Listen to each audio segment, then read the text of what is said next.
आज की कहानी है जानवी और राज की कहानी। जानवी बहुत सुंदर और दयालु लड़की थी। लड़की के पापा फूलों की खेती करते थे। जानवी की माँ दिल की रोगी थी। जानवी ही उनकी देखरेख करती और खेत पर पापा का हाथ बांटती। एक दिन जब जानवी अपने खेत से फूल तोड़ रही थी, तभी उसे एक बहुत मधुर संगीत और गाने की आवाज़ सुनाई दी। पहले तो जानवी ने ध्यान नहीं दिया, पर जब वह संगीत में मदहोश होने लगी, तब उससे रहा नहीं गया। जहाँ से गाने की आवाज़ आ रही थी, जानवी उसी जगह और चल दी। पास जाकर देखा तो एक हट्टा कट्टा लड़का अपनी आंखें बंद करके गिटार बजाते हुए गाना गाए जा रहा था। जानवी उस अनजान लड़के को एकटक देखने लगी। बहुत देर तक जानवी उसको देखती रही और संगीत में खोकर उसके पास आंखें बंद करके बैठ गई। जब लड़के ने गाना बंद किया और आंखें खोली तो देखा एक सुंदर और मासूम सी लड़की उसके सामने बैठी है। लड़के का नाम राज था। राज ने पूछा, कौन हो तुम? जानवी एकदम से चौंक गई और कुछ न बोल पाई। धीरे धीरे दोनों ने बात करना शुरू किया। जानवी ने राज के गाने की तारीफ की और राज ने उसकी सुंदरता की। राज पड़ोस के ही गांव का लड़का था, जिसको संगीत में बहुत रुचि थी, पर घर वालों के कहने पर वह शहर में पढ़ाई करने गया था और नौकरी न मिलने की वजह से वे गांव वापस आया था। उस दिन दोनों बैठकर घंटों बातें करते रहे और दोस्त बन गए। जानवी को राज पसंद आ गया और दोनों रोज मिलने लगे। बहुत कम समय में दोनों एक दूसरे के प्यार में पड़ गए। जानवी को अपनी किस्मत में पाकर राज खुश रहने लगा, पर उसकी यह खुशी ज्यादा दिन नहीं थी। एक दिन जानवी के पिता ने दोनों को एक साथ पकड़ लिया और राज को दोबारा उनके गांव में आने से रोक दिया। जानवी ने अपने पिता को समझाने की बहुत कोशिश की, पर उसके पिता एक गाने वाले के सख्त खिलाफ थे।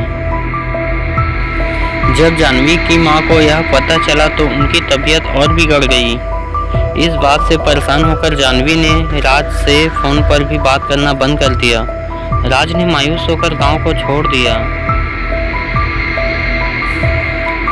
देखते देखते समय गुजरता गया और जानवी की शादी की बात चलने लगी, पर जानवी अब तक राज को भूल नहीं पाई थी। उसको राज का वह वादा याद आता जो उससे करके गया था। राज ने बोला था, चाहे कितना भी वक्त लग जाए, मैं एक दिन कामयाब होकर तुम्हें लेने जरूर आऊँगा। मैं मरते दम तक बस तुमसे ही प्यार करूँगा। तुम मेरा इंतजार जरूर करना।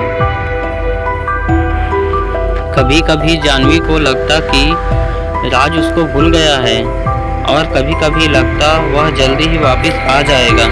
न जाने कितनी बेचैनी और दर्द में जानवी जी रही थी।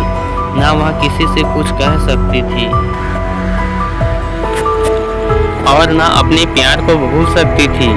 एक दिन एक लंबी सी गाड़ी उसके घर के बाहर रुकी, जिसके पीछे गांव के बच्चे दौड़ रहे थे। इससे पहले गांव में इतनी महंगी गाड़ी कभी कहीं नहीं आई थी।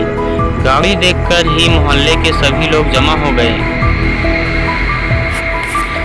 आराम से घर के गेट खोलते हुए जैसे ही राज अंदर पहुंचा, जानवी ने देखते ही उसे दौड़कर गले से लगा लिया। जानवी जो कि अंदर लेटी थी, राज और जानवी दोनों गले लगकर रोने लगे। दोनों एक दूसरे के प्यार को महसूस कर रहे थे।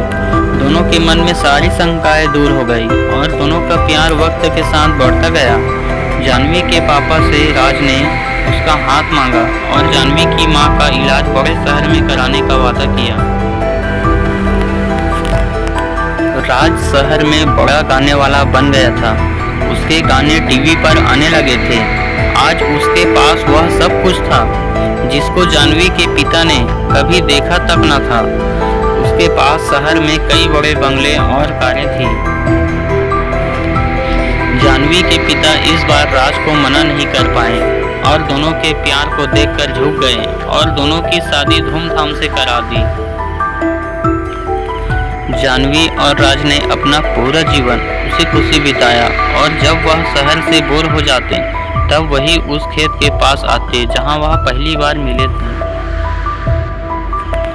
राज गाना गाता और जानवी उसकी बाहों में संगीत का आनंद लेती। दोनों ने धरती पर ही स्वर्ग का आनंद लिया। इस कहानी से मिलने वाली सीख। दोस्तों, जब राज के पास कुछ नहीं था तो उसे कोई पसंद नहीं करता था, लेकिन जब उसके पास रुपया पैसा आया तो उसे सब लोग चाहने लगे। दोस्तों, आज के डेट में इंसान को नहीं उसके पैसों से इज्जत होती है। इसीलिए दोस्तों, मेहनत करो और पैसा कमाओ। दोस्तों, अगर ये वीडियो आपको अच्छी लगी हो तो हमारे चैनल को लाइक और सब्सक्राइब करना ना भूलें। आगे हम आपके लिए इसी प्रकार से रोमांचकदार कहानियाँ लेकर आते रहेंगे। धन्यवाद।